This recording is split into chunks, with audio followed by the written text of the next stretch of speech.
Okay, so a huge good evening once again to our vulnerability to visibility, the masterclass. This is actually the first time that I've ever really run anything quite like this. And I'm really, really excited by it because I'm going to kind of, maybe not so much in this, but I am going to be sharing something with you at the end that's a little bit different. So I'm not one of those where it's like, stay on the webinar and there's something special at the end. I am going to be sharing something with you that's an opportunity. It's something for the next 4 weeks, a little opportunity. So if you want to stay at the end to hear about it, absolutely do. If you don't, that's absolutely fine as well. But I'm super, super excited because this is like my mindset piece. And I've been working on the stage since I was like 18. And I'll probably tell you a little bit more about that first experience as we go through. So let's get, in fact, just in case, I'm always rubbish at this bit, just in case this is the first time that you are joining this webinar, especially if you've come from Instagram or anywhere like that. I'm Caroline Reed, better introduce myself, haven't I?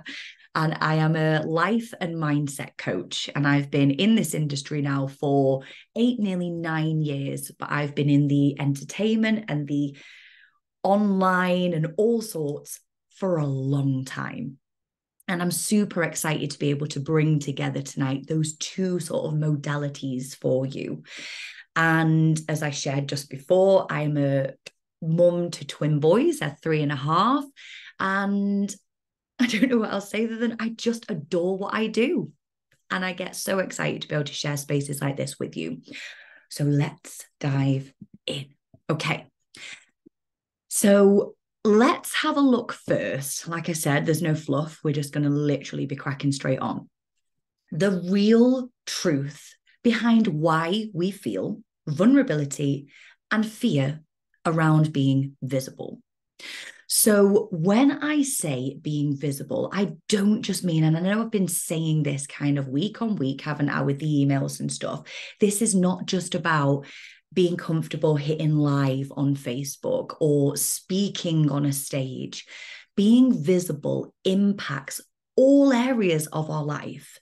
If you don't feel confident speaking up in front of friends, in the workplace, in the bedroom, I've spoken to many people where this is included as well. You don't feel comfortable putting your hands up to put yourself forward for interviews. That's being visible. I'm going to share with you 3 typical reasons why.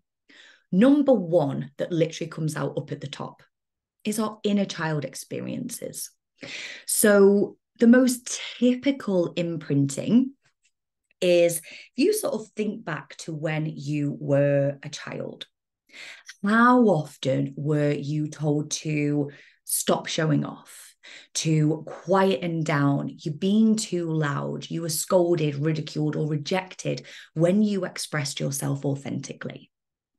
And this might be parents, it can be caregivers, this can also be teachers, friends. You may have, this may be conscious or unconscious. And if you joined the heart healing webinar back in summer, I think it was around July time we did that.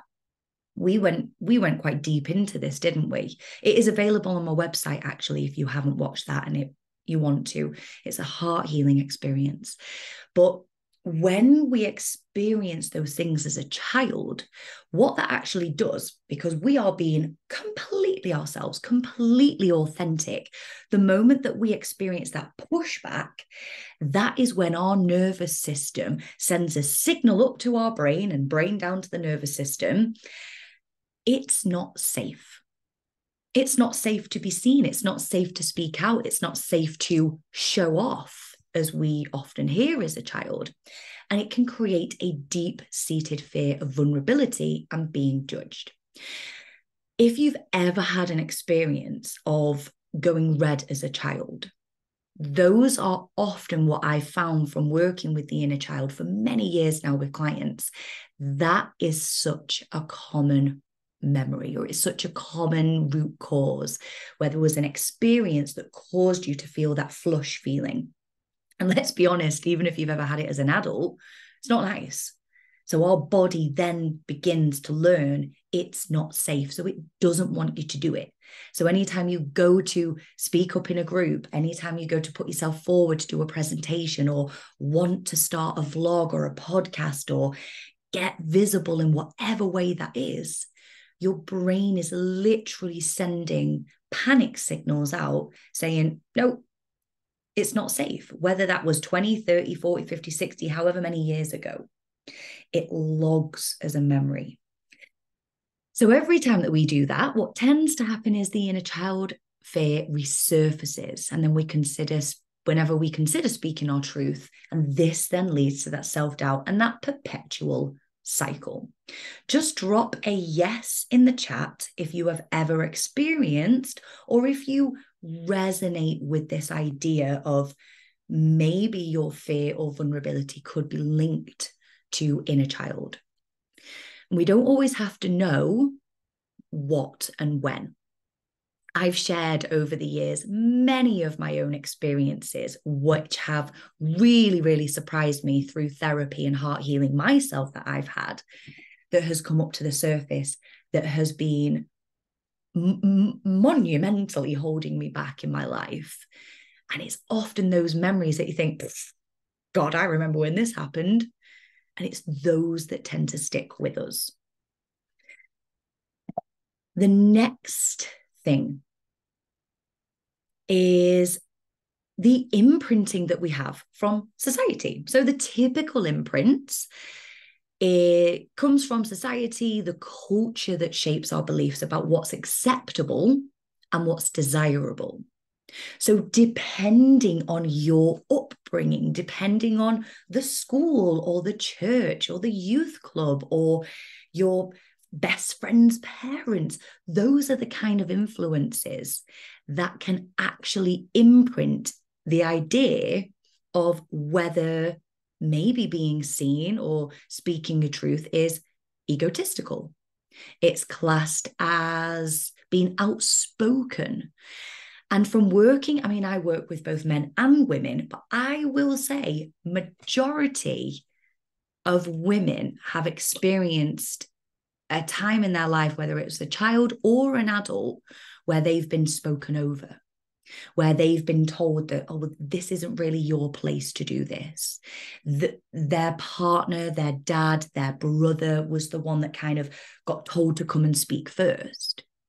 So a lot of the time as women, we tend to, it's conditioned culturally to sit back and wait our turn.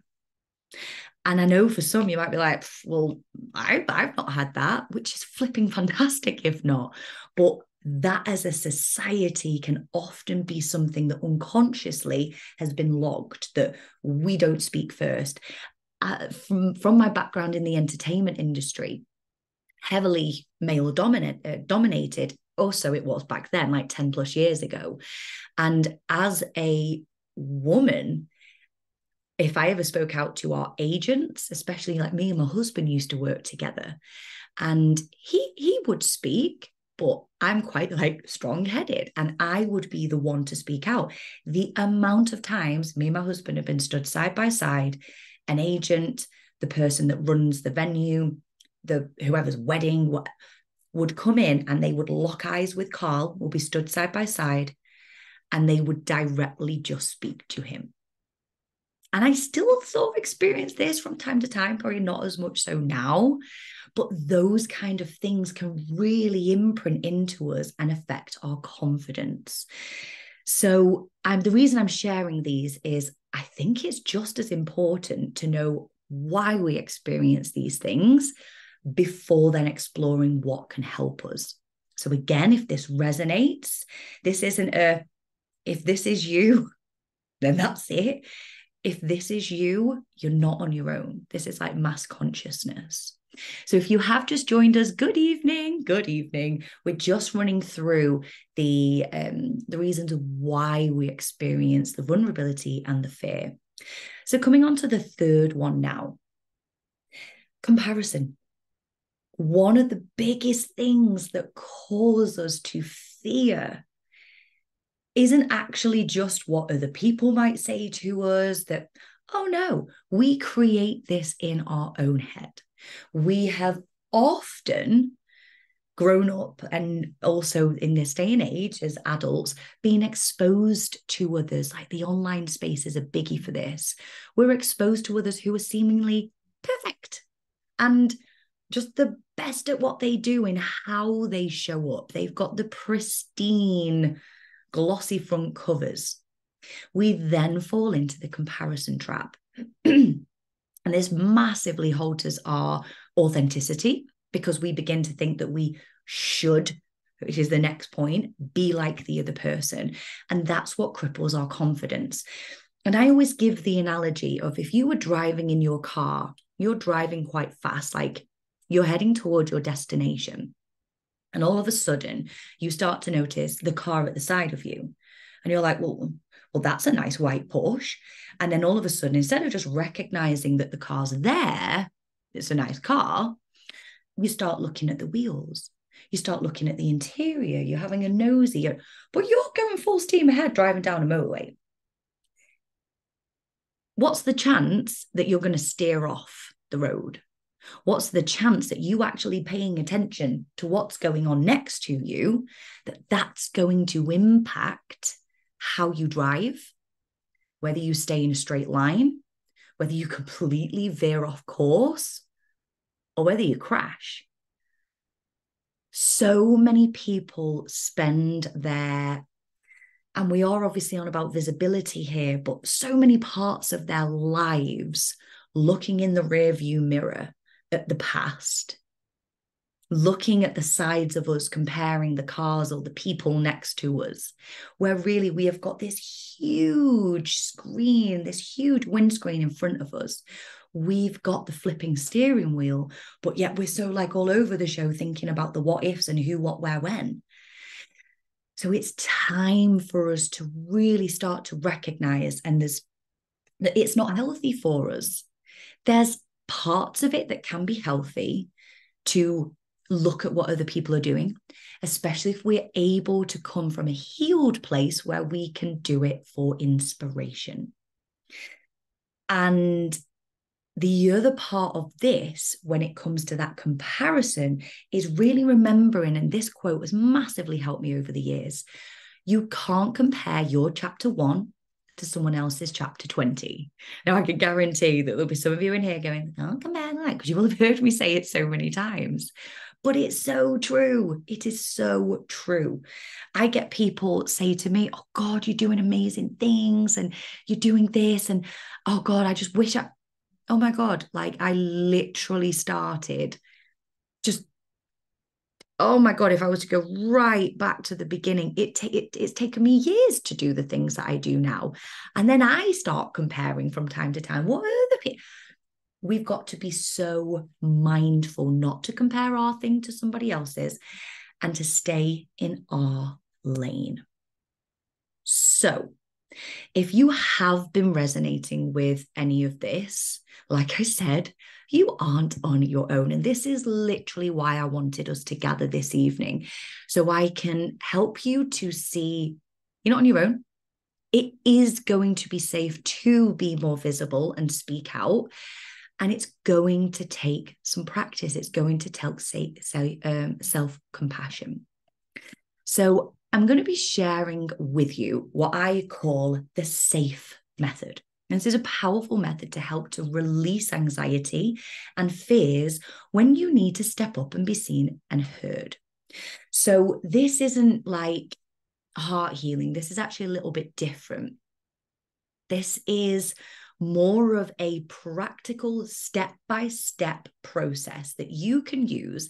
Let's say, and I want you to start casting your mind, because I did say that there's going to be a little challenge as part of this. I want you to start casting your mind to this year, maybe the last few years. It might just be the last 6 months. Is there something you would love to have done but haven't? And when you actually look at the root cause of why you haven't, it comes down to the fear of maybe being judged, the fear of getting it wrong, the fear of visibility. Start to have a think, is there something that you've been putting off doing? Because quite often, I think the most common excuse that our brain comes up with, and I say excuse very tongue in cheek here because time, I get it. I thought I got it pre-twins. Now I really, really get it. But time so often can be something that we're like, no, I've just not got time for it. I told myself I didn't have time to do my podcast for 3 or 4 years. But actually, when I really sat and did some like excavating myself, I was like, oh, there we go. It was the time excuse. Actually, it was the fear of getting it wrong. I didn't believe I had what it takes to learn the tech. It was the tech was probably the biggest block for me, followed by, what if it's just not very good? What if I put it out there and it's like a bit rubbish, or I just don't know? Like, I love doing the lives, but it's different. What if and actually time was a part of it, but that was at like the bottom of the list. It was fears that were stopping me for so long. And it was through these kind of practices where it's like, right, get out of your own way. So I want you to start to have something in your mind that if we were to say, right, we're going to do something, this might be something like hitting record on your first podcast. This might be like starting up a support group or going live or speaking up more in your relationship. Like, begin to picture something. It will really help as we go through this. Can I, just before we come into it, can I just get a big yes in the chat if this is resonating with you so far? Let's just check. If this is sounding good, if this is feeling good. Yes, yes, yes, yes. Wonderful. I've just seen Karen's comment. I had the same, never seen as the senior person at work if I was with a male colleague. Yeah, I could count on hands and toes how many times I've been asked, where's your person? Where's your agent? Or where's your whatever? And I'm like, sorry to say, it's the blonde girl. Like, but I actually see this now as a bit of a superpower when people underestimate you. So if you ever do experience that, don't take it to heart. I actually open one of my talks with, I know what you're all thinking. You're all thinking, what's this blonde girl going to be teaching us today? Like, and I literally call, like, only a few people will probably be like thinking it. I call it out. And then you can see everyone like, oh, okay, well, she means business because she's not. Call it out. Let people underestimate you. That's what I say. Yes, yes, yes. 100%. Wonderful. Okay. So I'm going to be guiding you through the SAFE. There's SAFE. S stands for soothe your nervous system. So I am going to use the example of, I probably should have chosen an example before. In fact, actually, I'm going to choose an example. There's a reason why we do these things. I'd love to know, what are the things that you would love to do, but you've been putting off doing? Share in the chat. Let's see. I'll use a real world example. So I know for some, it's doing Facebook or Instagram lives, or maybe running a webinar. And I know some of you are working in the online space, but not everyone. Everyone's going to have something different, I'm guessing. What would your thing be? If we could wave a magic wand or follow this method and you were to feel good to take the action on something, what would you do?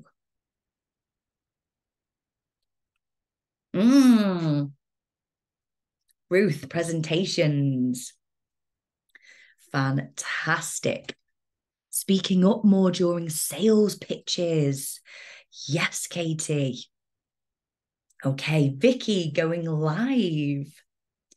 Keep them coming.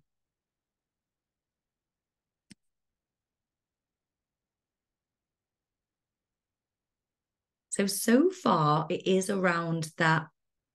I'm just going to sort of use like the public speaking. Yes, going live is classed as the online space, but still, you're kind of doing a little presentation or speaking, aren't you?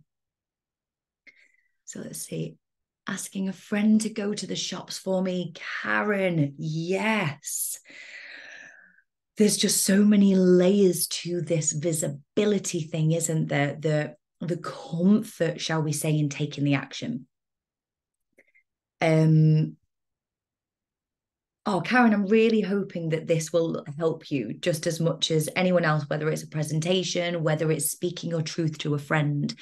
And I think there's something to be said for asking for a favor, because that in itself can hold so many different layers, can't it? So, okay, well done for sharing that. Joanna, through my beauty business, I sell Tropic skincare. Fantastic. I love Tropic. And getting out there with it more, as I know the product is great, but doubt my knowledge. Okay. For one, the product speaks for itself. Like, they are flipping fantastic products.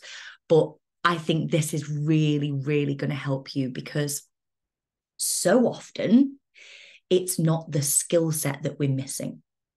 It's not the skill set. We think it is. And we always think, oh, we'll come on to this actually. I need to do the extra qualification. I must learn about this. I'm going to stay up and listen to this. I need to watch this present. I need to do this. Where really it's 80% mindset, 20% skill set. Once you know what you know, so much of it is the belief in yourself.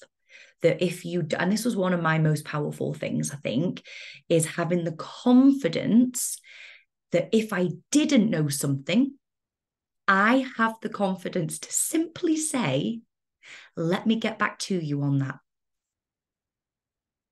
Can we just, if there's any words to write down that's going to help if one of your things is around knowledge, or what if you get called out? Because like, I've been heckled many a times, from back in the day on stage to bloody, I used to do talks all over the country, like pre-COVID. They're getting there now, actually. They are coming back. Oh, and you would get the odd person. It's like, you bought a ticket, like you've paid to be here, and you're literally just provoking and trying to get that. But having the confidence to actually be able to say, let me get back to you on that. That's a fantastic question. Thank you. That puts the power in them. Like, I've just asked a really good question. They're not bothered that you didn't know the answer. They're too busy doing this. So I hope that's one little tip. Guest speaking. Okay, good. Keep them coming. Speaking up with senior colleagues with ideas. If I agree or disagree with something, Lisa, fantastic. Tracy, setting up regular emails and email list. Right. This is good, because this is sort of the tech and the, have held back from this, waiting for clients to come to me, as don't want to spam them, thinking they don't want to hear what I'm sending them. And I'm fine writing articles for magazine. Okay. So Tracy, from knowing you, I get inundated with emails. I am signed up to a lot of emails. Don't know if I'd signed up personally to them all, but I get a lot. I would be the first to open your email, because you have so much to say. But it's fantastic that you've shared that. It's vulnerable to share that. And the fact that you write for magazines, people have a choice, one, and I think this is good for us to highlight this now. When we worry that we're going to spam people if we go live too often, or if we talk in a presentation and it's not going to be everyone's cup of tea, or we send an email and it's just not going to be for everyone. One, it isn't going to be for everyone. And that's like a hard pill to swallow, but it's not. It's not our jobs to make it for everyone. I'm going to say that again. It's not our jobs. If someone signs up for an email and they open it and the email isn't for them, that's okay. If they take it and they're like, wow, I don't like that, like that is their problem. I've never had one of those, but this is so good to remember. Like, and this for me in visibility was a huge mindset shift. I started to realize that the more I was trying to speak to everyone, I was actually diluting myself. I wasn't being as authentic, and I was massively diluting my message. Like, I talk so much about self-talk, inner child, inner transformation. And the next thing I was like, oh, I'm going to do everything from mindfulness to winter, all these different things, because I thought I had to speak to everyone and please everyone, where actually that's not our job. because that would be like Nike saying, we better not sell trainers because some people prefer heels. And I don't want to offend the women or the men that wear heels. So we better pull back from selling trainers because there are some people out there that don't wear trainers. And I know that's a really big example, like a big, extravagant, exaggerated example, but that's really what it comes down to. And I think especially when it comes to lives, when it comes to presentations, when it comes to emails, it's up to them if they open it or not. And it's remembering that everyone has their own free will. Your only job is to share what you want to share, whether that's hilarious cat videos that you enjoy doing, whether it's recipes, whether it's your business, whether it's, for Tracy, for an example, I would be the first to read yours because you're just so knowledgeable in what you do. So I think this is really good because I know so many of you here, and I'm like, let's get everyone out there. Like, I would love for everyone to walk away from this like that, a bit more confident to get in their light. Do we have to ask them to consent to receiving emails first, i.e. GDPR? Yes, I will talk about this actually on another thing, because since I set mine up, I don't want to give advice or a definite yes because it may have changed. I set my GDPR thing up when the big tidal wave came about 5 or 6 years ago. But I can categorically say people are not compliant with that anymore. I unsubscribed from so many and I still get them.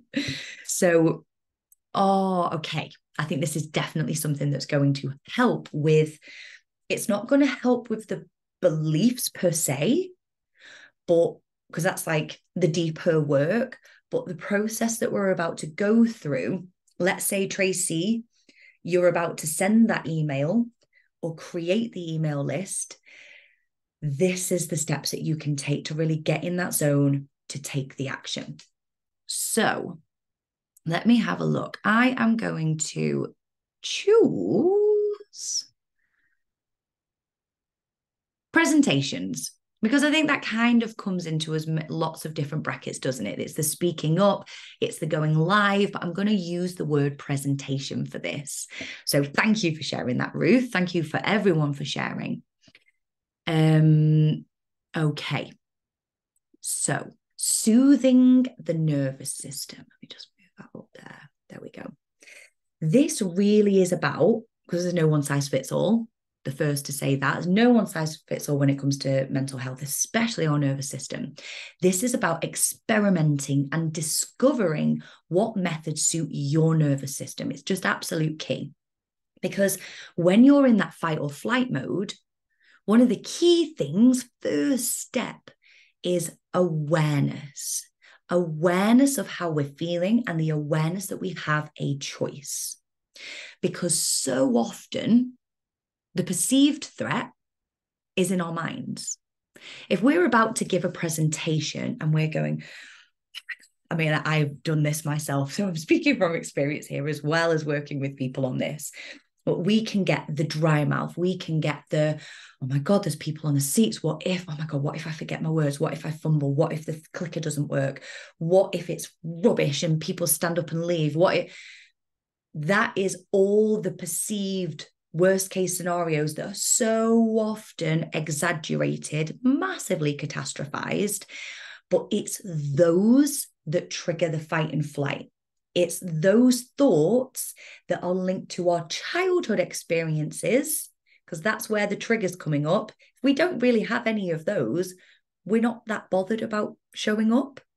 But if we have those, the nervous system gets activated. We go to the worst case scenario because our brain is physically going danger, danger, danger, danger. And we will naturally explore what could happen here. What would be the worst case? So awareness around that we have the choice to soothe the nervous system. So let's have a look at a few things that you can do. Deep breathing. So deep diaphragmatic breathing. This helps to calm our nervous system. And I've put this first because it's the most simple go-to. It's free. It's available within us. We don't need a specific tool to do this. And you can do it quietly. You can do it to one side, but actually consciously, because if you ever see someone having a panic, what do? Oh, God. And their chest and their shoulders are going up. That's because we're having the constriction. And actually, the vocal cords tighten when we start doing that. Even just that dries our throat up.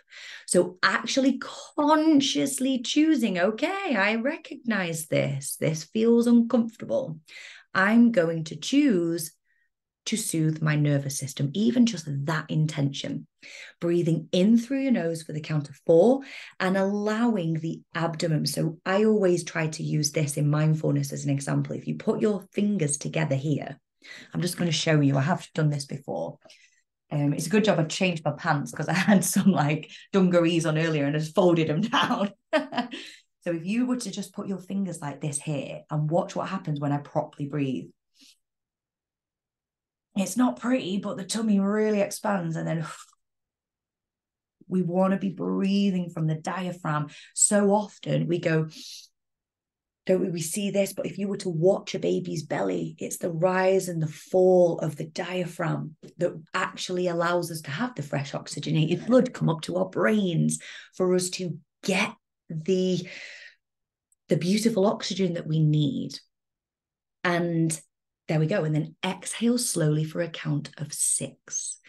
And really choosing to let go of the tension, choosing to let go of the thoughts, bringing your awareness to your breath. And this takes practice. We breathe each and every day so unconsciously that to suddenly start to practice breathing consciously, we've got to keep bringing the mind back from those little thoughts. But my gosh, we have so much medicine within us. Another thing is mindful meditation. So just meditation in general. This can be as simple as that. You can keep your eyes open for this, focusing on your breath, the sensations in your body, the sounds around you, because so often when we get into that heightened place, let's imagine we're about to do a presentation or go live, and we're going in our heads, we're in our heads, we're in our heads, we're in our heads. This is about getting back deep within our bodies, focusing our minds on something other than just the racing thoughts. I don't actually, God, I forgot about that. I used to put on a short little meditation or just some powerful music. I used to anchor in a certain song. It would be like this power song. So you can use things like that to really get you in that zone. Another one and remember, we're really looking at the nervous system here, is the progressive muscle relaxation. And what I mean by this, and you can do this with me, let's just like do this now for a moment, but it involves sort of systematically tensing parts of your body, muscle groups in your body, and releasing them. If you were to do this fully, I would recommend starting from your toes and working your way all the way up. But if you were about to go on stage, and quite often you're getting ready, or you're about to do that, you're getting ready, you're doing your notes, you're making sure the fingers are working, you've got a few minutes to kind of play with. I tend to use my hands. So if you were to, you can do this down by your side. You haven't got to hold them up. I'm holding them up to show you. But by squeezing, take a deep breath in. And then as you relax your hands. You can use your shoulders or your arms, your biceps, a good one. Just squeeze as you breathe. On the exhale, we're relaxing. I often find my jaw can be the thing that gets tight a few days before a presentation or a launch of some kind. And I wake up and I'm like a freaking Jack Russell. It's like, I've got to like let the jaw go. But actually doing that before you go on stage, tense it. On the exhale, really like begin to, we used to do this thing pretending to chew a toffee, but just really letting your jaw go. And the more you can do the bigger muscle groups, the better. Because if we see the fight and flight for what it really is. The body is in preparation to basically flee for your life. The moment that you start bringing your attention and your awareness to your breath, to your body, to your muscles, your brain is receiving a signal to say, you know, like in and out, it's like that, whoa, stand down. And it's that thing of like, hang on, hold on. Your brain is starting to receive those signals that actually we're not about to be chased by a saber-toothed tiger. We're not about to have to flee for our life. We're not about to be hurt. We're not about, and therefore your entire senses, you start to think more clearly. You can see more clearly as well. Okay, we've got two more, and I'm actually going to guide you through one of these because I find it such a powerful one that I've been working with. Another one is nature and grounding. If you know that you are about to do something that's a stretch of your comfort zone, I do not recommend being sat in front of your screen the whole lead up to it. Yes, if you are literally taking notes and you're about to go live, of course you're going to be on your screen. But maybe do some preparation. And if you feel that this is how your nervous system feels soothed, go and take a walk. Actually standing. I saw a reel actually the other day, so I can't quote any of it, but it was flipping amazing. It was like an ion reader, like a, you know, like the pedometer things. And this guy had his shoes on and he was holding on to this reading. And it was fluttering around the, I don't know, 100 mark, let's say. And it was measuring his like the ions in his body. And when he took his shoes off and stepped on the ground and held it, it literally went into the thousands. His body was physically charged. Like it's charged with that energy that to our naked eye, we can't see. And people have trouble trusting this stuff sometimes, which I get. But like if we drop a stone or a crystal, we just trust that gravity works. We don't step out of bed in the morning and go, whoa, is this real? Is gravity good? No, but we sometimes struggle to believe that our energy works in this way, or the earth can actually really help us with this grounding. I would say suspend all reality when it comes to believing and understanding just how powerful our energy and nature is. And it also has a really, really great way of restoring our sense of safety and peace. So especially from our eyes point of view, it's a terrible way of describing it, but basically our peripheral comes into play. When we have the sky above us, we are in an open space, our eyes go from being fixated on, I'm about to do a presentation, I'm about to send an email, I'm about to go live, which is all very much, we've got that focused place in our brain, everything's very physical, to stepping outside, all of a sudden, all of our senses open and our peripheral vision begins to open. That helps to settle the nervous system because we can see if there's a threat. And 99.9% of the time when we step outside, you might have a small chance of getting pooped on by a bird or something, but there's no real threat to stepping outside your back door or wherever you are. And lastly, we have what's referred to, and I was playing around, there's so many different techniques, but this one I have found really, really powerful for this specific thing around visibility. And it's called emotional freedom technique, or sometimes referred to as EFT. Can I get a yes in the chat if this is familiar to you, something that you've done before? Let's see. It's also often referred to as tapping. And what it basically is Nikki, yes, familiar for Tracy. So it involves tapping on specific acupressure points or our meridian points within our body. We've got 12 main meridian points, but we utilize 9 of them with emotional freedom technique or EFT. Joanna, yes, tried it. Fantastic. And what this does is we focus on the emotional or physical issue that's causing the stress or anxiety. Now, quite often when we think of things from a mindset point of view, there's a lot of toxic positivity, I find. And I was probably a part of that back in my early days when it was like, just think positive. But positive thoughts are great. Affirmations, yes, absolutely a part of it. But there is actually a lot to say for allowing your body to be heard, to actually say, I am feeling this way and it's okay. And recognizing and acknowledging it. When we start to push it down, that's where the toxic positivity comes in. I'm just going to ignore that I'm feeling like this. But with EFT, we actually bring it up and we're like, this is how I'm feeling. But by tapping on specific parts of the body, and I'm going to guide you through this after, it actually begins to activate the body's relaxation response. That really helps to calm the nervous system down. And this is something I do myself. It's something that I have been introducing with my clients for the last 5-6 months.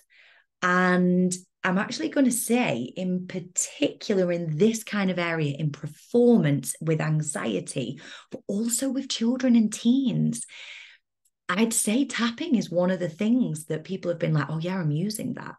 So I'm going to share that with you shortly, and I'm going to guide you through it, a sort of a typical one, and see if it's for you. Like I said, there's no one size fits all. So we're moving on from S to A in the SAFE method. A is affirm your intention. So affirming your intention. So let's say you've soothed your nervous system. Let's just say you've just done a round of tapping or you've taken some long, deep breaths. Once you've done that, it's affirming your intention. Set the tone for what you're about to do. Because if we're going, oh God, I've got this birthday. Oh God, I'm going to go live. God, I hope no one joins. God, I hope my mum doesn't see this. Oh my God, what if people cancel my emails? What if that intention, our brain is literally being computed to like just malfunction because we're doing one thing, but our energy and our thoughts are doing a completely different thing. So affirm what you're about to do. I am about to give a really powerful presentation that actually people have chose to come and watch. Like, we know this, don't we? We know this consciously, but can you hear the difference there between, oh my God, I can't breathe. I can't believe this is actually saying, why do I do this to myself? Like, that is actually a common one I find myself saying. I used to stand in the toilets and literally have these moments of madness and go, why? Why do I do this to myself? And then the voice always answers, because you love it. But that voice comes up still from time to time, like, why do I do these big, scary things? Because I love it. So when you articulate your intention, you're activating the subconscious part of your mind, making it not only, you're not like only computing it that this is what you're about to do. Like, you've got to get affirmative with it. But it's also then going to be more receptive to solutions should you need to, and more receptive to opportunities as well. Just imagine for a moment, you're about to go on stage and give a presentation, and like you're going through that, oh my God, what if mindset. And then there is a problem with the clicker. Does your brain go straight into fear mode and you're like, I'm so sorry, oh God, I'm really good? It's likely to respond in that way. You set the intention and the effort, affirm to yourself, you're about to give a hot presentation. People have paid to come and watch this, or I'm about to do a live and I just know that one person can take something from this. If you can't see the comments when you're live, if the clicker doesn't work, your mind is set to look for solutions because it knows what you're there to do. So it's much clearer. It's that deliberate act of setting your intention. Incredibly, incredibly powerful. And I'll be the first to hold my hands up and say, there's been times when I've almost forgot to do this. I don't have the big nerves as much anymore. I get some more excitement now. And actually, it's only a couple of times I've gone to do a talk and I've not really set my intention. it's not been as powerful. I don't feel that I was at my peak in those times. So it's really powerful for both of those areas. F.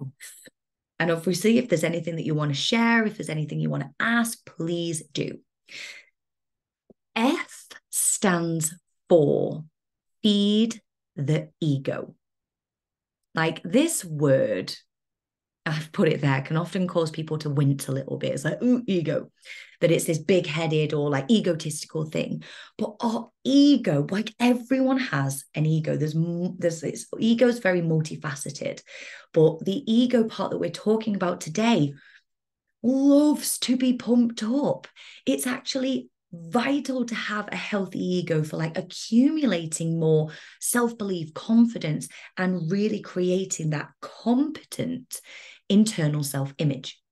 It needs feeding often. I don't know what the T was there. I don't know what I was going to say there. Let's just say it needs its tea.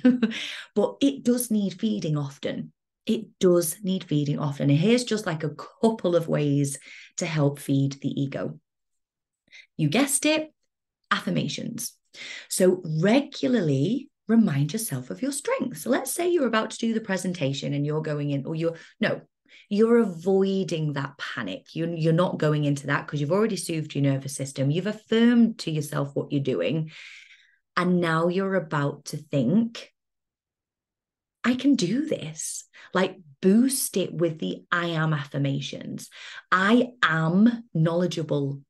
Like, I am able to do this. Because I can guarantee those that sometimes question their knowledge, if you were to sit with 5 other people, you would be able to share 5 things with them about your products, about what you do, about your services, about what you're about to speak about on a presentation. There'd be 5, whether they're facts or things that you enjoy or benefits, guaranteed. And if you know 5 things, then you're knowledgeable. You know enough to be classed as the person in the room that someone would go, oh, I think he knows about that. Guaranteed. Like, I don't really know all that much about the moons and the planets. I know enough. I've sort of self-taught over the last few years, and obviously it's integrated into my moon ceremony. So much of that self-taught. And I caught myself going, oh, I need a qualification in this to be able to do this. Oh God, I need to learn more. I need to read more. And then I caught myself going, I know enough. I know enough, and I will continue to learn because I find it flipping fascinating. But for most of the time, I know enough or have the ability to confidently research should I feel I want or need to know more. Can you see that actually it's the confidence in ourselves and the self-talk that often is the most important? Because someone can have a flipping degree. I know so many people that have degrees in things, but they don't have the confidence to go and get the job, or they don't have the confidence in their abilities. So we can have all the knowledge, but it's the confidence in ourselves to go, do you know what? I'm going to take imperfect action. I'm just going to do it and try it, and I'm going to give it my best shot. Oh my God, you're trumping above the rest. So really practicing those affirmations to flipping boost your ego. I'm going to flipping smash this. I'm going to give it my all. Like, dare to let your ego run wild with it. Because I also know that all of you have joined this tonight. I'm really confident in saying you're light workers. You are earth angels. You're people that work and take action from your heart, from your soul. So I also know that like you'll have really healthy egos. So don't worry about giving it a little fluff up from time. Celebrate the small wins. So this is where, if it felt good, you could literally write a list of all the things that you've ever done. This helps with imposter syndrome massively. Acknowledge and celebrate the smallest wins and achievements and milestones. So all the accomplishments that you've had, they reinforce your self-esteem. But I will also say, recognizing times where you have faced challenges and overcome them, that also helps with the ego. that helps you to recognize that you once were challenged with something. So like I got haggled a little bit with something. And I was coming to say, do you know what? That was a great question. I'm going to come back to you on that. Had I not have recognized that I can stand being, because my word used to say, my belief used to be, I hate confrontation, can't deal with confrontation. I still don't enjoy it. I will hold my hands up and say, this will be a lifelong thing, but it's something that I try and I practice. So I recognize times when I have faced confrontation and I have had to speak my truth in like not nice times, and the floor didn't swallow me up. No one died. It was safe. I still went to bed. Like my heart still beat the next day.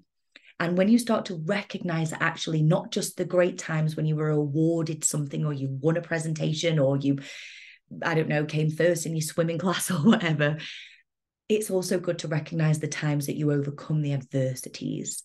Because if you need that boost, that's where the ego will go, you've done this before. Remember that time? You're fine. So feeding the ego.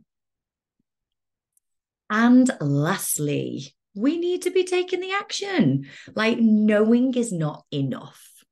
How many of us know that if you were to start doing the lives, you'd boost your sales and business?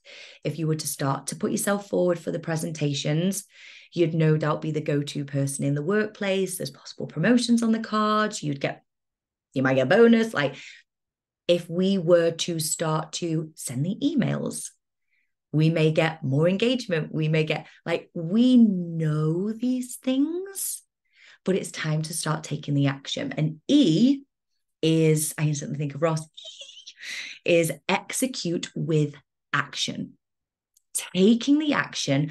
And I'm going to use the words because you hear it so often, don't you? That feel the fear and do it anyway. Yes and no.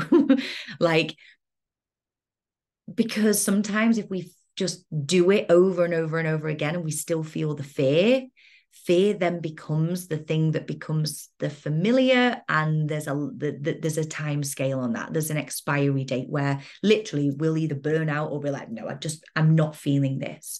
So I would say this is kind of what made me come up with this method, because how many personal development things have I been to where I've heard to feel the fear and do it anyway? And I'm always like, something that niggled with me about it. If we learn to soothe the nervous system, if we learn to, how do I go back? If we learn to soothe the nervous system, if we learn to feed the ego, if we learn to affirm those things to ourselves, yes, fear can be there. Fear is actually a healthy thing, a healthy feeling to have. When it comes to stretching our comfort zone, it's a sign that we're heading in the right flipping direction half the time. But we want to be repeatedly taking the action despite those niggles, because then we start to gather the evidence that it is safe. And the moment that we start to gather the evidence, that's when the nervous system changes. You don't feel as much fear. Like I shared, I mean, I'll share it now. When I first ever spoke on stage, I was on a 5-week training when I was about, must have been 18. No, I was 20. Sorry, I was 20. I'd lied about my age and worked abroad the year before, or a couple of years before, because I was just so adamant that I wanted to do it, but I couldn't speak. So I was a singer, but I couldn't speak. And I will never forget the guy that I was singing with recorded us. He wanted to create like an album and sell it. We were in a Thompson Gold hotel. So if you know what this is, it will totally set the scene. Oh my God, we were selling them for $5 at the end of the night. I made a fortune. But at the end of it, I would literally sing my song and I would go, thank you. I can hear it, haunts me now. And that was it. I couldn't speak on stage, could not speak. I would go on and I would go off, and he would do all his thing with his guitar, and he used to pretend to play the keys while I'd hear was like next to me. It's awful. And I did an entire season doing that. I literally couldn't physically talk.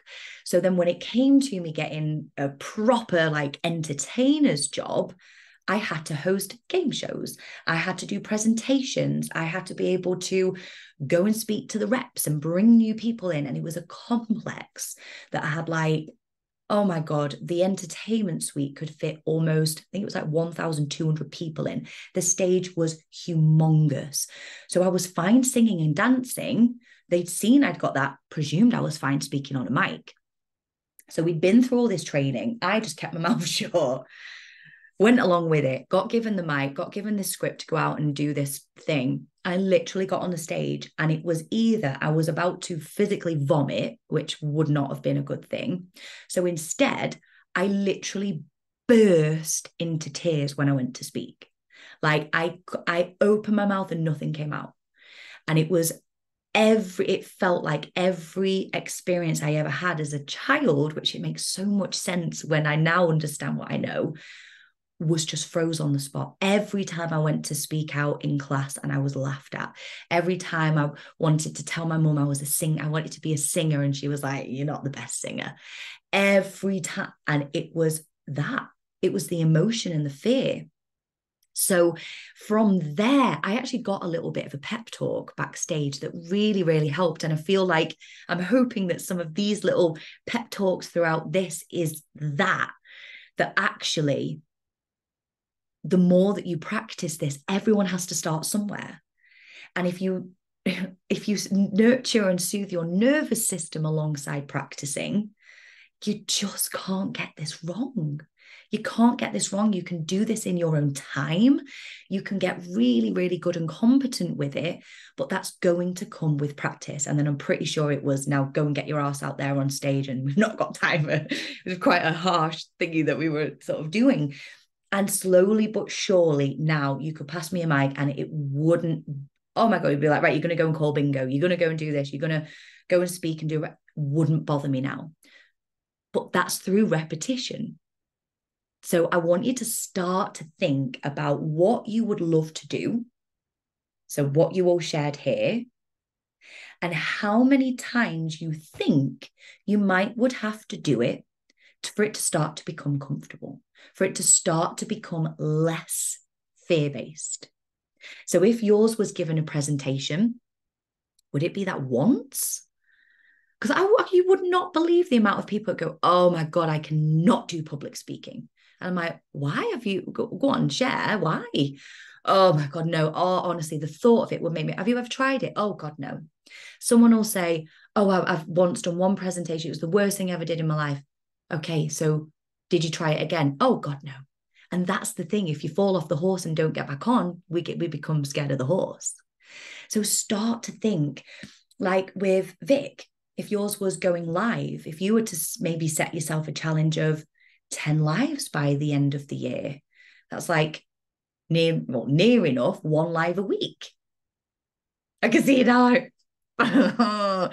Start to have a think. Those that want to speak up more, how many meetings do you have for the rest of the year where you might be able to exercise that? Remember, set the intention, affirm the intention. So I want you to start to reflect on this for yourself. Okay, we're doing well time-wise. Just a little reminder, we're going to be running till 9:30. I usually try and do an hour 15, but I know myself now, and I know with what we're about to do, we are going to be running till 9:30. I hope that's still good for everyone. If it isn't, you can watch the rest of this back on the recording, but just so you know, we'll be finishing in about 20 minutes. So a little reminder, safe method. Soothe your nervous system, affirm your intention, feed the ego, execute with action. So what we're going to be doing next, if you want to take a screenshot of that, you've written it down, I'm going to guide you through an exercise with the emotional freedom technique, because it's just so powerful. It's really powerful, and it's something that you can do to yourself.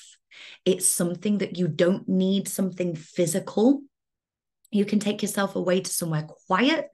You can even do it wherever you are sat or stood. And I'm just going to sort of briefly give a little bit of a guide over. Let me just bring up my notes for this because I'm going to be sort of sharing you through. And of course, I haven't actually added in my usual disclaimer, but what I'm about to guide you through, I am not a doctor. This is not to substitute anything to do with well-being, mental health, anything like that. Should you wish to speak to a professional such as a doctor about anything to do with anxiety, depression, anything like that, please do. This is not to replace anything. Okay. Always have to do a little disclaimer. What am I doing? Let me just bring this up.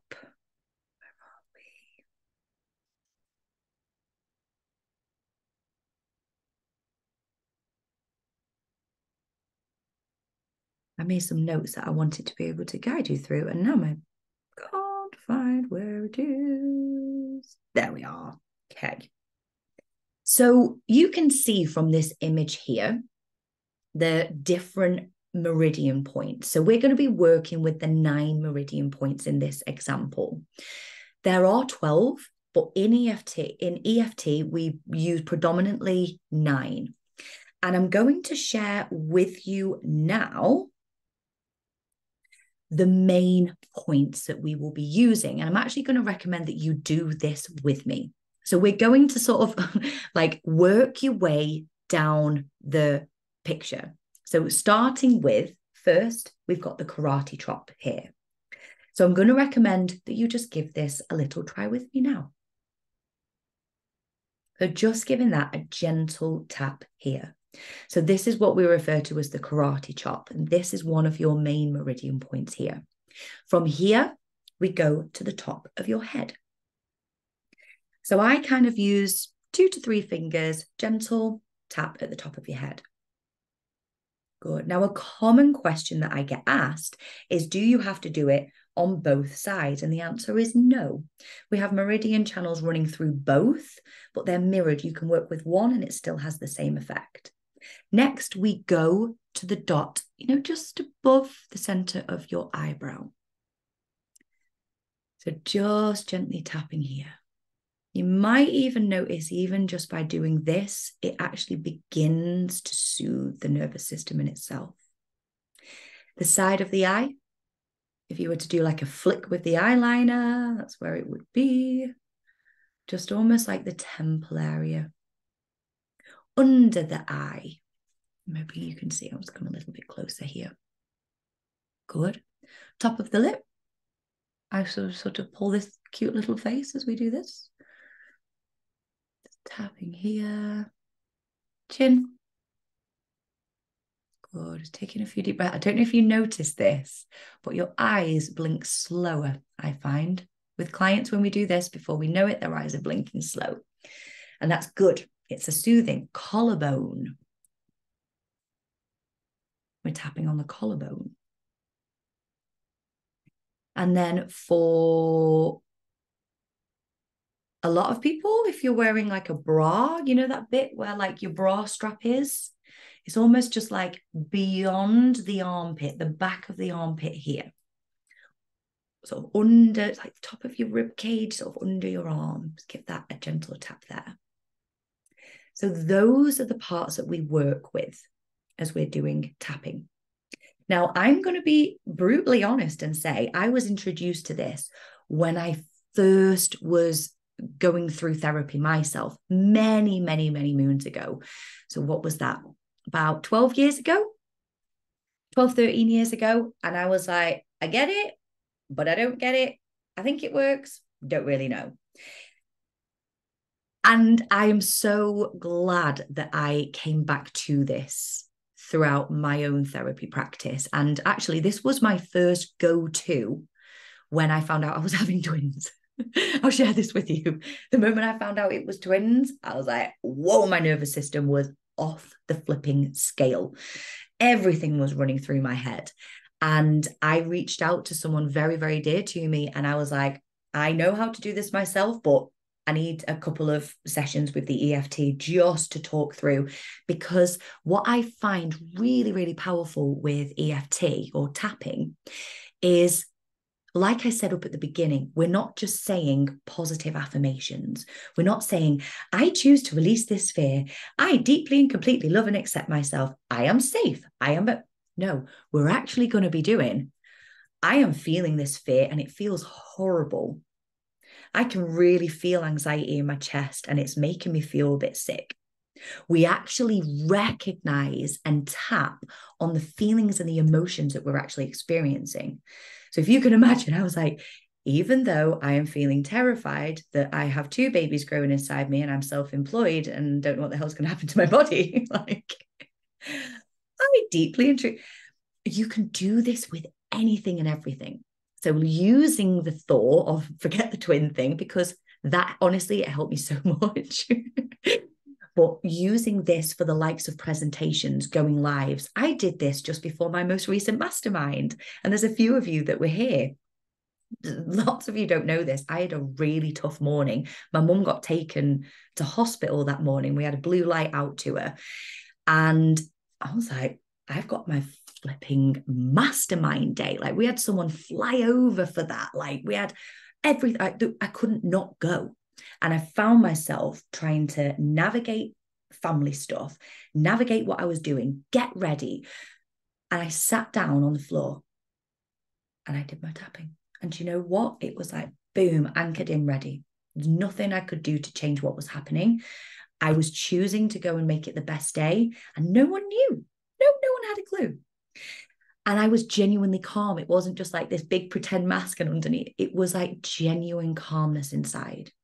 So that was only like last month. So I'm sort of speaking from like real personal examples here. And as well, clients are really utilizing this. So if you would like to join us, I'm actually going to guide you through this now.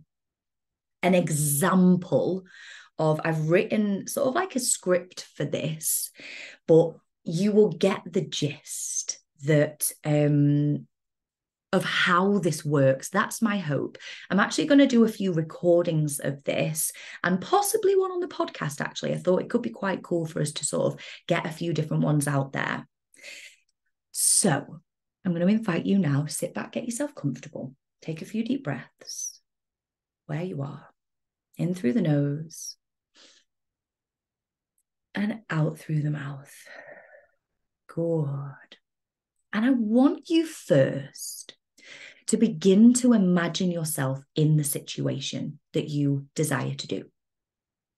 So if you are about to send a big email to your email list, you are about to go live on your personal or group page, you're about to give a presentation, you're about to send the text to your friend, you are about to speak up in your meetings, whatever that is for you, I want you to just almost put yourself in that position and feel the emotions that arise.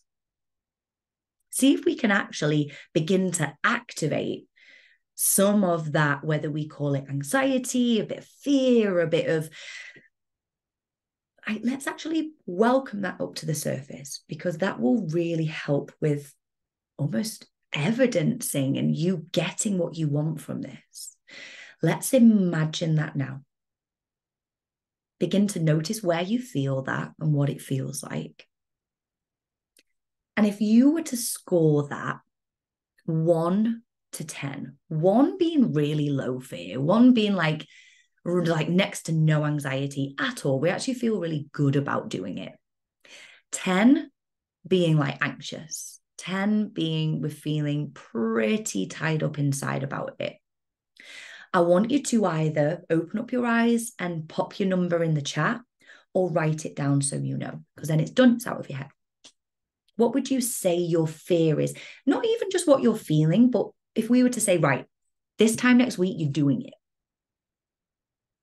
What would that bring up in you? Or straight after this, you're going to do it.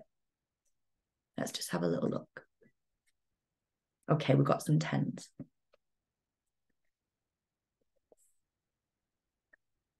Well done for sharing that as well. Good. Well done. So you've either written them down, we've got some 8s, written them down or shared them in the chat. Well done for doing that. Now I'm going to guide you through it. So I want you to just begin now. And remember, you can keep your eyes open. Or if your eyes do close, which quite naturally, you might get the long blinks. It feels nice. I want you to get yourself comfortable. Ideally sat up for this. And we're going to begin to tap on the side of your hand first. And I'm going to guide you through it. You can watch me. And I'm also going to talk you through it as well. So I am going to invite you to either say, everyone's muted. Everyone is muted. So you can say things out loud or say it in your head. But just repeat after me. Even though I have this fear of being visible and it terrifies me,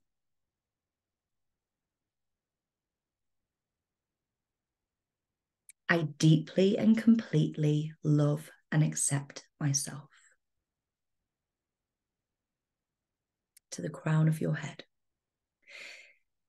Even though the thought of being visible gives me anxiety,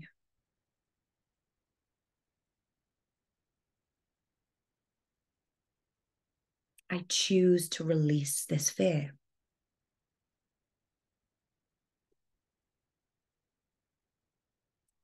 To the inside of your eyebrow, even though I worry about judgment when I'm seen.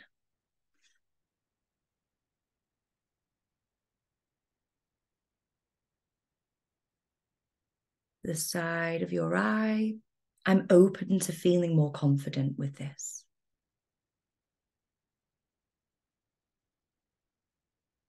Good. Underneath your eye, I have a fear of being visible.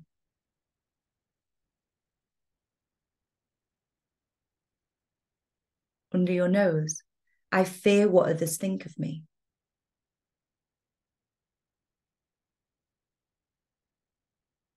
On your chin, and this fear's been holding me back.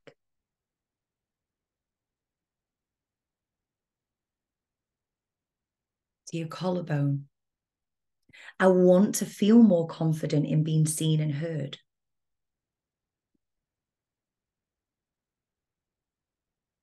Good. Under your arm, I'm choosing to release this fear of judgment.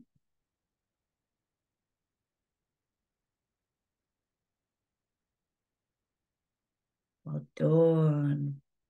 And back on your karate chop. I am open to being more confident.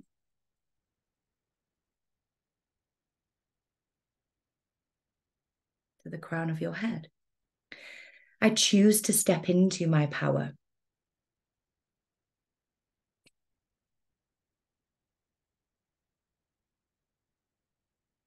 To the top of your eyebrow.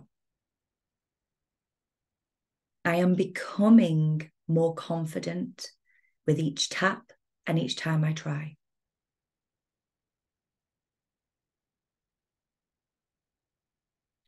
Done. To the side of the eye. I deserve to be seen and heard.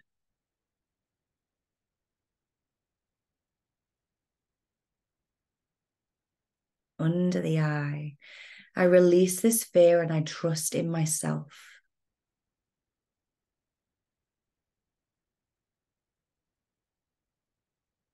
Under the nose, I'm shedding my fear of visibility.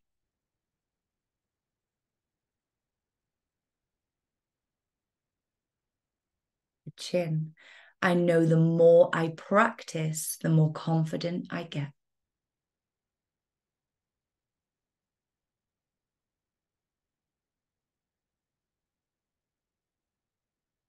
Collarbone.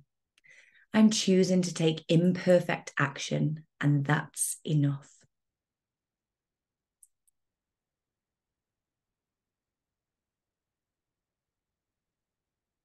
Good. Under your arm. I am stepping into my true self with confidence.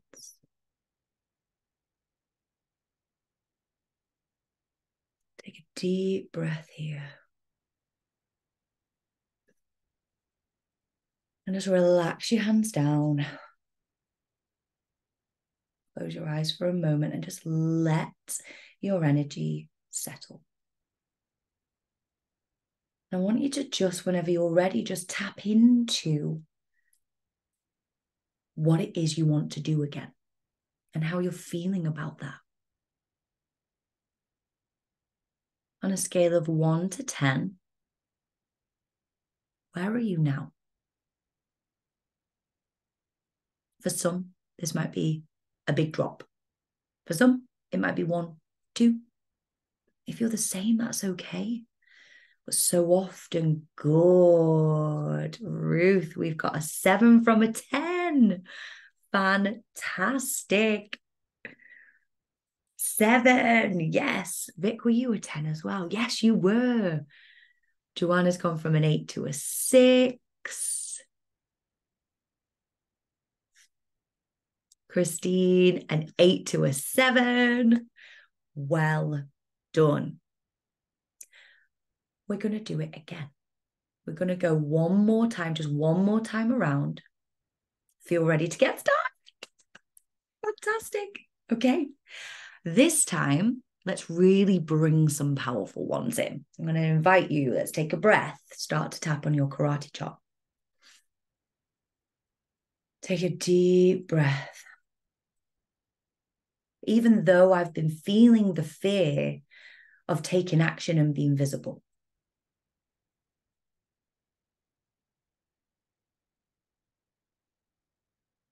Keep tapping there. I deeply and completely love and accept myself.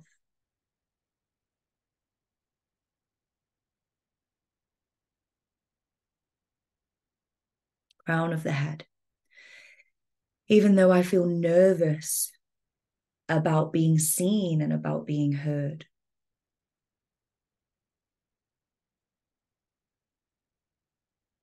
I choose to release this fear now and replace it with confidence.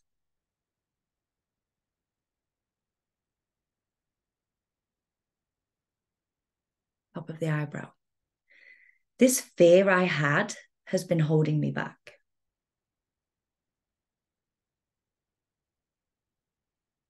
Outside of the eyebrow. And I give love and compassion to that inner child and part of me.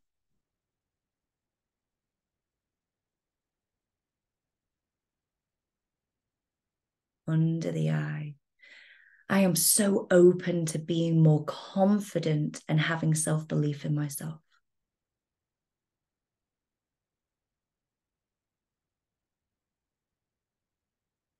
Under the nose. I deserve to be seen and heard.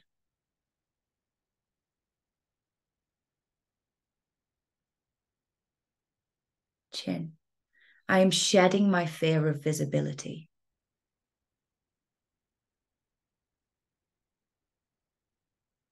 Collarbone. It's fun trying new things and stretching my comfort zone.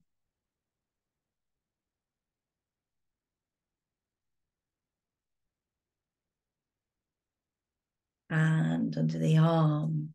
I am confident, capable, and ready to shine.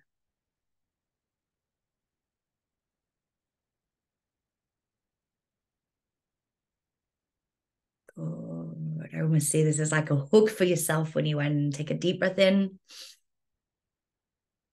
And release your arms down.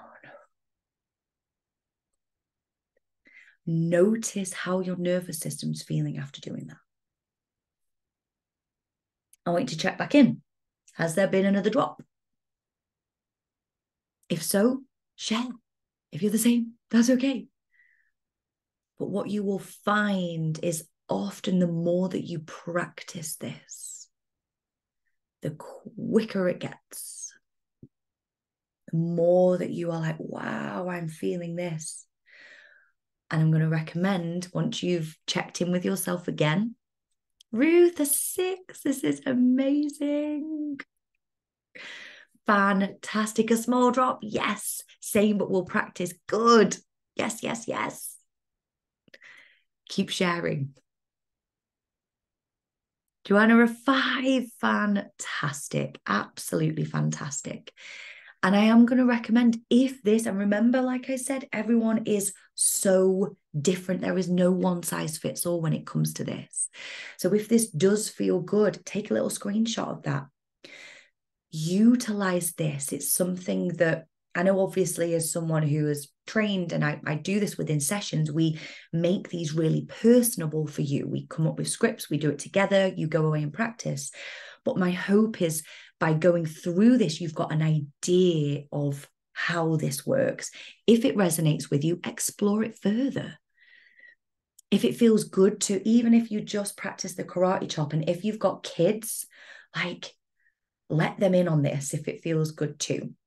So my hope is, this is just a little bit more about EFT. If anyone wants to screenshot it, you can take a picture, you can have a little read after.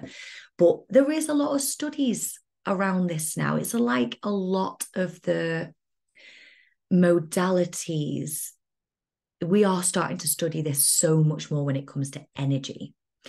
It has huge benefits, of course, when it comes to the emotional regulation, but it actually helps with concentration, helps with confidence, and relaxation, and sleep as well. It's a great one for helping with sleep.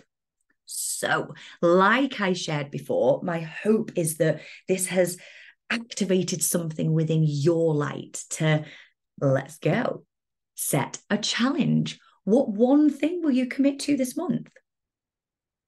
What is it that you've been wanting to do? I hope that we've kind of maybe picked a little bit out. If it's a big thing that's come through to you, it might not be that you just do it this month, but is there one thing that you could take towards it? Is there one step that you can take towards it? I would love to know. Share it in the chat. And if you aren't already a member of, come and join the Awaken the Warrior Within free Facebook group, because that's where the magic happens. That's where I do the weekly lives. You're the first to know about events, masterminds, masterclasses, podcast episodes. You get it all in there. So I would love to know, what's the thing that you are going to do? Like, let's have the accountability. If you're like, right, I'm going to put myself forward for something, I'm going to do a live, I'm going to start, like Trace, I know you said that you're feeling like you want to take the action. Like, what is it? I know it can feel scary sometimes, can't it, sharing it? But if I know that you're going to do it, like, I'm here to be accountable with you. So Vic, if you're typing and you're like, I'm going to do a live, I will join your live and cheerlead the hell out of you, if that helps. Some people are like, oh no, don't join. I have a presentation on the 15th, Ruth. Fantastic. Amazing. I will go live. Yes. Let us know when. And I am going to recommend, so Ruth, on the 15th, use the SAFE method. Vic, utilize it before you do it. Yeah, this isn't like we learn this now once. Remember, we've got to take the action with it. So whilst you're sharing those, I did say that there's something very, very exciting that we're actually going to be doing this month. So if you do want to stay and hear more about this, Tracy is starting some emails. This is literally just going to take me like 2 minutes to share with you, and I'll send you some info on it tomorrow. We can always jump on a quick call. It's a super low cost one, by the way. It's not going to be like this big reveal. Like, I'll literally share it with you now. It's a 4-week visibility, and I've called it a mini mind. I run a lot of masterminds. This is a mini mind for 4 weeks. Week 1, we're literally starting next Wednesday. Week 1, this is where we're really going to mini mind or mastermind together, looking at your goals and intentions. So Vic, for an example, going live, that's a great goal. Why? What do you want from these lives? What might that look like? We want to make sure that when we're taking this action, we're not just doing it because it's like inspired action, because that's where we just fumble and we do it and then we're not consistent with it. I'm going to always want to know, what's your intention with it? Is it to create more leads? Is it to get visible? Is it to, like, we're going to get so clear on that, and you get to mastermind with like-minded people like yourself. So that is week 1. Week 2, we're actually going to be doing the inner child healing, really looking at the root cause of what was holding you back and do some of the inner child releasing together. Week 3, skill set. This is where I'm going to share all the skills, all the tips and tricks that I've personally gained from my, God, if I was 18, I don't know, 16 years, 17 years experience. Oh my God, that's crazy when I say it like that. Of being on stage it sounds long when you say decade, the last decade of going lives and doing webinars and things like that, even down to things like how to get the quickest way to go live with the best natural daylight in under a fiver. The thing that I do, where I do a lot of my lives, is the most simple thing. Oh my God, it's just been a game changer. So I'm going to share everything with a Q&A. So you have a chance to ask, whether it's presentation skills, whether it's something about business visibility, whether it's something about confidence in your friends group or speaking up in the bedroom, or like, name it, I'll talk about it. Week 4, ready to start taking the action and being seen. So this is where we're going to be coming back together, that real mastermind, and looking at the trajectory moving forward. So what have you taken from it? What are you implementing? And I often find in masterminds, like, this is where the magic happens, where you don't just hear from me. Like, I've got my limited amount, really. When we come together, we can bounce ideas, and that really, really is where the magic happens. It's £97.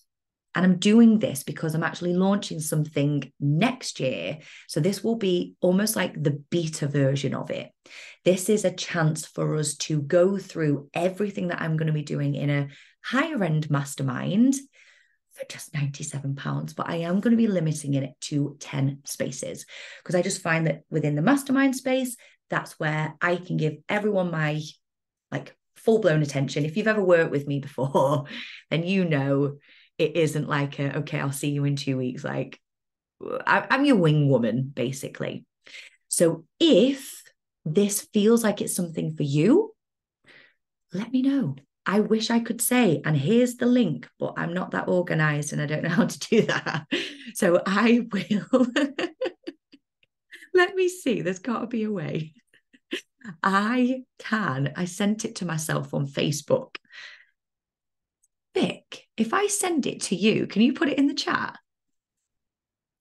I'm going to send it to you now. Let's see if we could do this techie wise.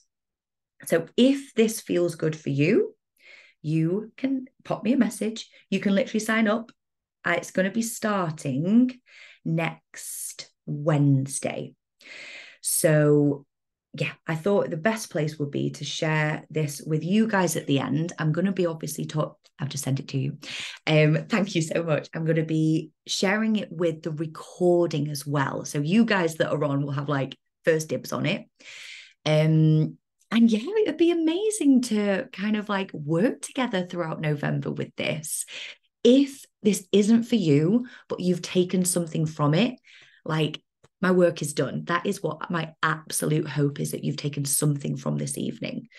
So I will see if we can get the link. You'd think I'd just be able to do it, but I just don't get how I can do it on my own Zoom. Can you see it, Vic? If I've sent it, I've sent it on WhatsApp. Let's see. If not, pop me a message and I can send it to you straight away. It's not letting me. Don't worry at all. This is always my little down thing with the techie side of it right at the end. But it isn't like a big do this, run to the back of the room. Just pop me a message if it feels good. And if you want to get kickstarted next Wednesday, just as a little FYI, it's all recorded. So if you can't make the lives, it's okay. There's also going to be a private Facebook group. So we can share, you can chat, you can, at any time I've ever done a mastermind, the relationships that come, it's worth its weight in gold as much as the knowledge and whatever else you get from it. So if this resonates, you'll know in your gut. You'll know in your gut. Did I do another? No. Okay. I will see you over in the Awaken the Warrior group. over the next week. You're so welcome. You are so welcome. I hope that you've really, really enjoyed this. If you have any feedback, any takeaways, please do pop me a message, because as I'm sure you know, I do these masterclasses quite often, and it's always so good to know if you enjoyed it, what parts of it you enjoyed. Like, I'm so here for it all. Oh, you're so welcome. Vicky's done it. It's there. Please put me down for the mini mind. Of course I will. Of course I will. I'll pop you a little message after. Okay. Sending you all the love, and I will look forward to catching you very soon. Oh, I'm glad to hear that, Katie. Take care. Enjoy the rest of your evening.